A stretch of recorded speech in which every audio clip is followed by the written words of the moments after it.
Obviously, the third quarter meltdown didn't cost you at the win-loss column this time, but again, this is 3 times in the last couple of weeks. Are you able to pinpoint this one? Is this one a little different, or is it kind of the same old kind of head scratcher where they're just not putting foot on throat like they should be? Yeah, I mean, I think the first possession out, I think we maybe they scored, then I think they scored. We made it 3. It was like the first, right? But they ran off 25 points in 6 minutes, and I just think that certainly being down 18 or whatever it was, New York was going to come up and really, really ramp up the intensity. And I thought they ramped it up in terms of picking us up full court and being disruptive. And we've got to do a better job anticipating that. We got to do a better job of playing with force and almost using that aggressiveness to draw fouls. But we've got to have a better awareness, I think, in those situations that, coming out of the locker room, those teams are going to do everything they can to that lead not to go from 18 to 28. You know what I mean? And then the game's over. And we've got to be able to have that mentality where maybe you don't take it to 28, but you know what, you go into the fourth quarter and maybe they outscore you by 2, and 16 instead of, going all the way down like it was. So we've got to solve that. We've got to get better at that. I don't want to take away from the fact that, in an NBA game, there are a lot of runs, it's just kind of the way it is. And you got to be able to respond. And I was really pleased that we kept our composure and, we handled ourselves, I thought, well, in the fourth quarter when obviously it was really tight. Billy, when you and AK and Mark were, talking in the offseason about the plan of building this roster and getting the guys you did, how much did you think DeMar would impact your guys' closing ability? I mean, I thought he would. I thought it would give somebody else besides Zach, to carry so much of the load. I think that Zach had carried, at least my last year being my first year, he carried a lot of the load.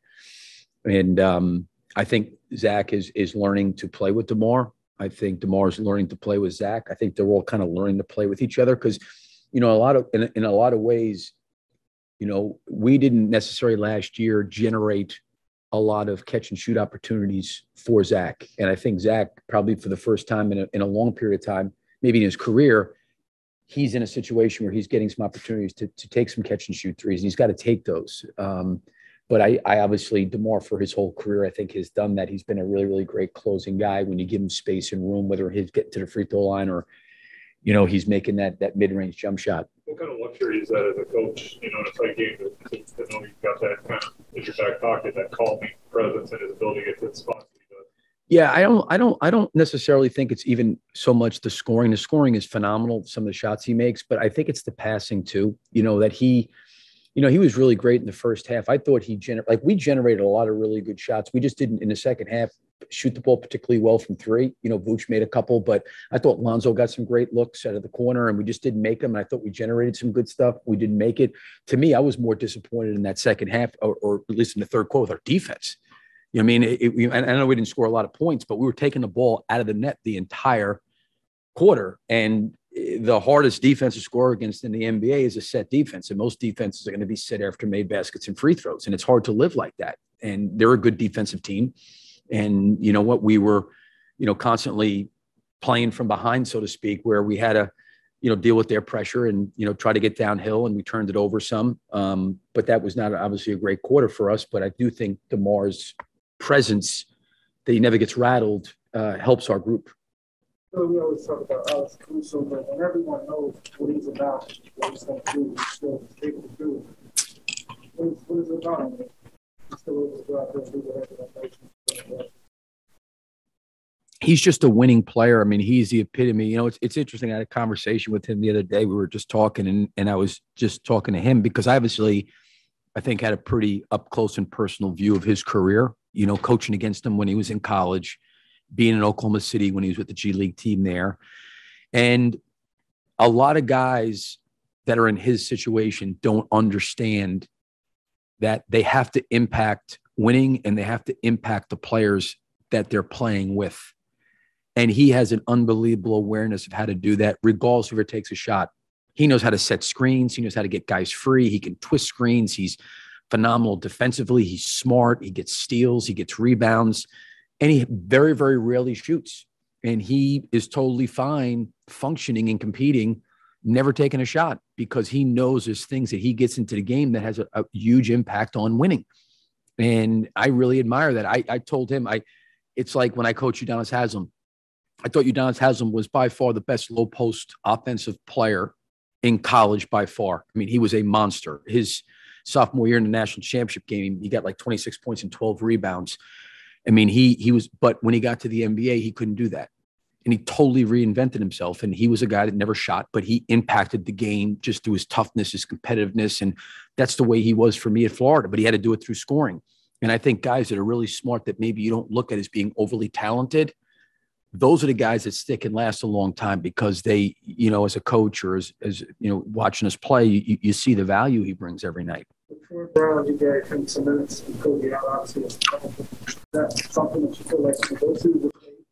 Yeah, I thought he did a really, really nice job. You know, he had a couple tough plays there in the third quarter that, you know, were just, it was tough, you know, and some turnovers. But I thought he gave us, you know, he got an offensive rebound. He knocked down a three. I think the biggest thing for us is, you know, with Quickly and Rose and Burks and Fournier, you know, I thought we needed another defender out there with some length and size and thought that he could go out there and do a good job for us. And he did do a good job. And I give him a lot of credit for him keeping himself ready.